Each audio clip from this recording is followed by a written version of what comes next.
Salut! Alors, petite vidéo pour vous présenter cet outil. Là, je sais plus exactement où est-ce que je l'avais trouvé, mais je pense que ça doit être sur une chaîne d'ébénisterie ou travail sur bois, bricole bois que j'ai suivi sur les réseaux.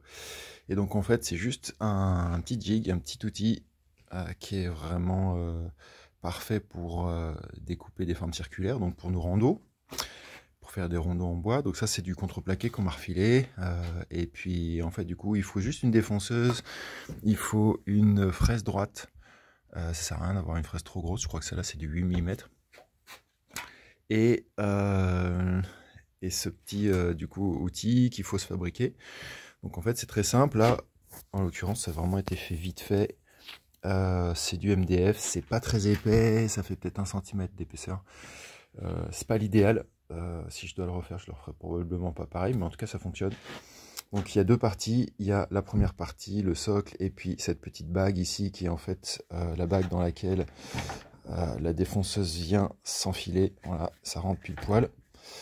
Voilà, donc il faut juste une scie sauteuse pour faire tout ça. Ça n'a pas besoin d'être extrêmement bien fait. Le principe il est très simple. Alors du coup je vais enlever ça.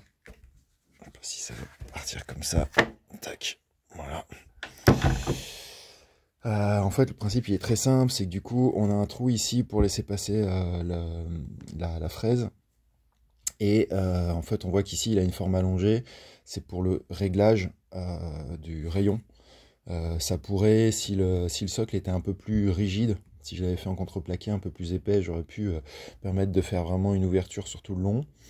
Là, en l'occurrence, j'ai donné un peu de rigidité, puis j'ai juste fait un trou sur le grand diamètre qu'il me fallait. Mais sinon, ici, ça permet déjà là de faire des rayons de 17, 18, donc des diamètres de 34, 35, 36 pour des rondeaux de poterie, c'est déjà largement suffisant. On fait vraiment quasiment tout ce qu'on veut avec ça. Donc, il n'y a pas besoin que ce soit extrêmement grand comme ça. Donc ici, il y a un axe. Ça va être un petit écrou une petite vis métal de 8. 8 c'est le diamètre, c'est l'épaisseur de mes petits tétons qu'il y a sur ma girelle. Donc c'est la même épaisseur. Ce qui fait que pour moi, en fait, quand je vais commencer à trouver la place sur mon contreplaqué, en fait, je vais venir avec un de mes rondeaux que je vais positionner. Voilà, mettons si j'ai ça là, je vais venir avec mon rondeau, je vais le positionner. Mes rondeaux actuels, ils ont déjà un trou au centre. Et en fait, ce que je vais faire, je vais simplement percer au centre.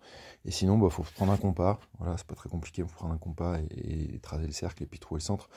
Donc on perce un trou de 8, en l'occurrence. Et puis ça va venir se placer à l'endroit. Et puis on va juste le descendre à fond. Voilà.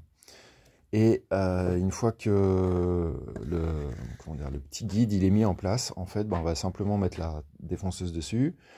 Il faut faire attention avec les fraises, comme ça on peut pas découper des grosses épaisseurs d'un coup, parce que du coup les fraises de 8 ça prend quand même pas mal de bois. Donc en fait on va faire sur l'âge, ça doit être du 15 je pense, ça on va faire 3 passages en descendant un petit peu à chaque fois, ce qui fait qu'on va descendre dans la profondeur et ça va permettre de pas brûler le bois, d'avoir une belle découpe, de pas forcer. Ces outils là c'est bien quand ça travaille proprement, parce que si ça force ça chauffe, si ça chauffe ça désaffûte et tout. Bref, donc faut prendre le temps. Et donc en fait ça fait 3 passages quoi.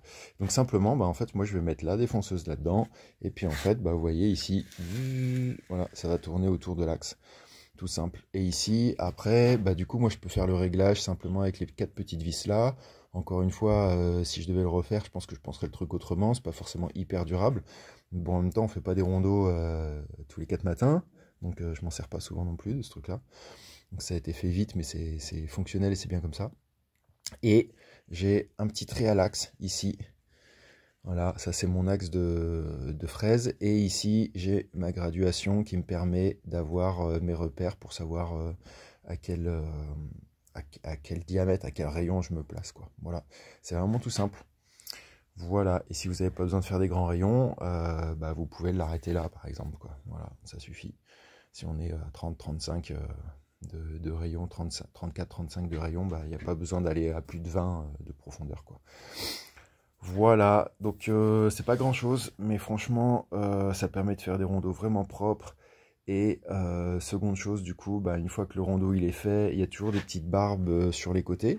avec le contreplaqué en tout cas, il y a toujours des petits trucs. Donc soit vous pouvez passer du temps à poncer les angles, toutes ces espèces d'angles un petit peu sharp là, qui sont là. Ça vous passez du temps à poncer, mais il faut vraiment bien insister pour faire un biseau, parce que en fait, bah du coup, donc là je montre celui-là, mais je parle vraiment du biseau du côté sur le rond du rondeau, quoi. Pourquoi? Parce que quand vous allez passer le fil après, en fait, il faut vraiment que le fil il accroche pas dans la fibre, donc il faut avoir une espèce de biseau assez important, assez marqué, assez prononcé. Donc soit ponceuse si vous n'avez pas. Sinon, si vous avez une défonceuse, bah, vous pouvez utiliser un petit quart de rond avec une bague à copier. En fait, ça permet de venir passer sur un profil existant et ça vous fait un petit rond. Voilà. Le mieux, c'est d'avoir une affleureuse. C'est le même principe qu'une défonceuse en plus petit. Et ça permet vraiment de faire quelque chose de vraiment propre, fini. Et après, bah, petit dernier papier de verre pour aller venir enlever voilà, là, vous voyez là.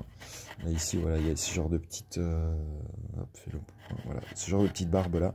Donc ça va vraiment un petit coup de papier de verre pour finir. Ça va vraiment permettre de tout finir propre. Et après, bah, quand vous allez sur le tour, déjà d'une, il n'y a pas de risque de se prendre des écharpes dans les doigts. Il n'y a pas de risque de passer le fil en dessous d'une fibre, parce que ça vous bousille la pièce et puis le rondeau aussi. Donc voilà.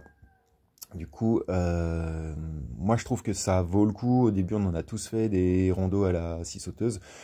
Pour moi, je trouve que ça vaut vraiment le coup de se prendre la tête à faire des bons rondeaux, parce que le confort de travail après, il est quand même vraiment pas pareil. Et la durabilité des rondeaux, c'est pareil aussi. Ça tient vachement mieux quand c'est bien fait, quoi. Voilà pour cette petite vidéo explicative. Je sais qu'il y en a qui ont vu ça dans ma story il n'y a pas longtemps.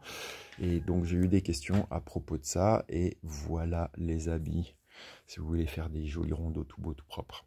Allez, bisous, à bientôt. Ciao.